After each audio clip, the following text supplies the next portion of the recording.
Teenagers starting a business. What do you need to know if you're a teenager and you're starting a house cleaning business? We're going to talk about that today. Hi there, I'm Angela Brown and this is Ask a House Cleaner. This is a show where you get to ask a house cleaning question and I get to help you find an answer. Now, it doesn't matter how old you are or how young you are or if you own a house cleaning business or if you just have a house. You can ask a house cleaning question at askahousecleaner.com. There's a little blue button over in the right-hand corner and you just click on that and it's like a little microphone appears and you just start talking and it sends your question to me here at the show. It's so awesome. All right, so a question that came in today came in from a young person that is 14 to 15 years old and they want to start a house cleaning business with their friends.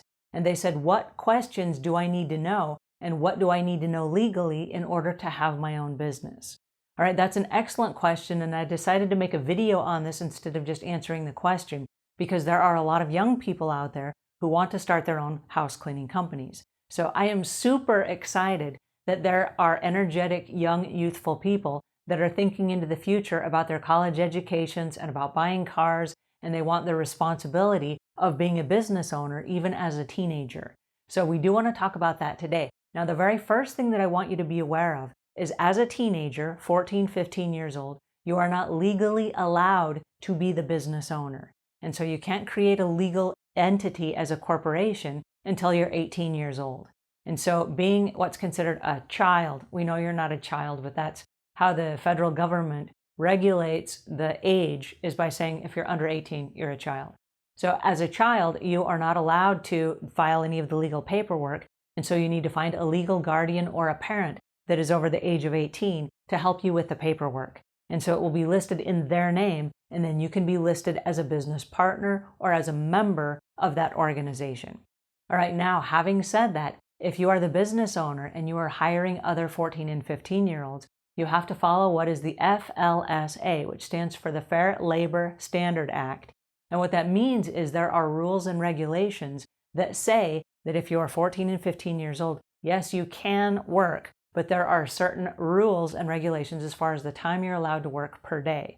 So for example, if you are not in school and it's during the summer, you are not allowed to work more than 40 hours per week.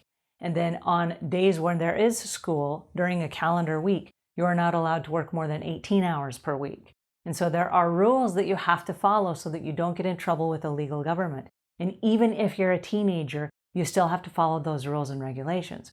Now, there's also what's called minimum wage. And so if you hire your friends, you have to at least pay them minimum wage. Now, you may decide to pay them more, and you may decide just to split the profits. That's entirely up to you.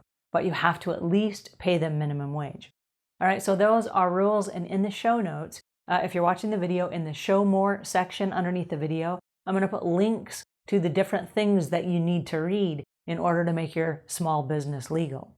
All right, but now what you need to know is this. If you have skills and you are able to clean and you're very good at following a schedule and all these things, there is no reason you can't pick up some summer work. Now, with a legal guardian, the legal guardian is going to be overseeing your business, which is probably a great idea anyway, because if you have questions, you can get questions from your mentor or your parent or whomever that may already have experience in that field or just as a business owner in general. Right now, the next thing that you want to be aware of is if you're out there and you're cleaning people's houses, you need some form of training. And so if you don't know what kind of chemicals to use on what kind of surfaces, it is possible, and this is true for all house cleaners just getting started in the house cleaning business, but it is possible you're going to ruin something. You're going to ruin somebody's granite countertop, or you're going to ruin somebody's stainless steel appliances, or a hardwood floor, or something like that. It's unfortunate when it happens. And so you want to make sure that even starting out as a teenager, even if this is just a summer job and you're only hoping to make 20, 50 bucks a day, you want to make sure that you have bonding and insurance. Now, the bonding and insurance is something that your parent or your legal guardian will have to buy for you in their name because they're not going to sell it to a minor. But what that does is that protects you and it protects the homeowner whose house you're going into. So even if you're a teenager, you want to make sure that you're protected.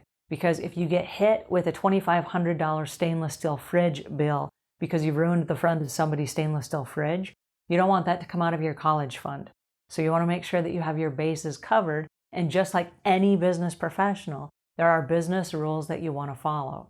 So you want to make sure that you're bonded and insured. Then as far as advertising goes, you can get on a bicycle and you can drive through the neighborhood and you can leave flyers in the neighbors' newspaper boxes. Don't put them in the mailboxes because that's illegal.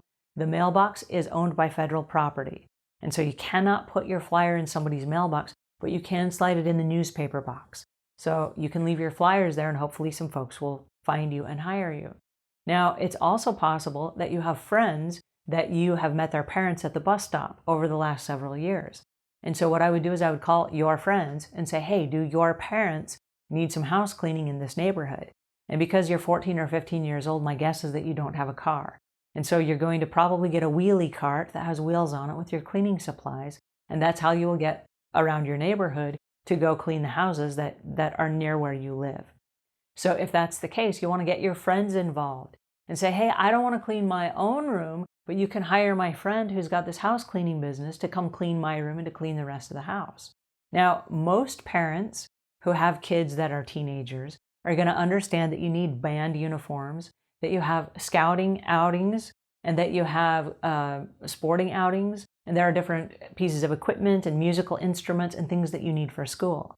And so instead of you just selling them magazines, they might actually prefer to hire you for house cleaning. I know that every year the kids through the neighborhood come by and they're selling wrapping paper and coupons and fun things. And I don't use or need any of those things. But if a couple of teenagers were to come and say, hey, we'll come clean your house, I work out of my house. So if while I'm here you want to come clean my house, that would be awesome. Yeah, come clean my house. So there are a lot of people that will take you up on this offer. Number one, because they like you and they know you as a neighborhood kid. The next thing is they will help you because they know that you're in school and you're trying to save money for a car or for school events, or maybe even you're saving for the prom, right? We don't know what you're saving for, but kids need money. And if a kid is willing to work, there are so many parents that will jump through hoops to try to help that kid, where other kids just feel entitled and they don't want to lift a finger and they don't want to do anything. And they just want some parents or relatives to give them money. So if you're willing to work, there are a lot of people that are going to help you just because they want to help you. They want to see you succeed. So my suggestion is, yes, get involved in the business and create a plan. Take notes on what's working for you and what's not working for you. And then next summer when you come back and you want to do it again, you will have information based on last year, this year right now, on what was working and what didn't, and you can tweak it and make changes. By the time that you're 18 years old, not only can you own your own business, but you'll have all the bugs and kinks worked out, you'll have systems in place, and then you'll be ready to hire people and just skyrocket your business to success. So this is fantastic that you're willing and you're wanting to do this. And my suggestion is, yes, do learn as much as you possibly can. And on the weekends and the evenings, read books on business. Because if you are an entrepreneur and you have that entrepreneurial spirit and you want to grow your own business, right now is the time you want to learn as much as you can so that when you are 18 years old and you are legal to have your own company, there is nothing holding you back. Alrighty, that's my 2 cents for today. Congratulations on just having that spirit of wanting to do and to be self-sufficient. I love that. All right, till we meet again, leave the world a cleaner place than when you found it.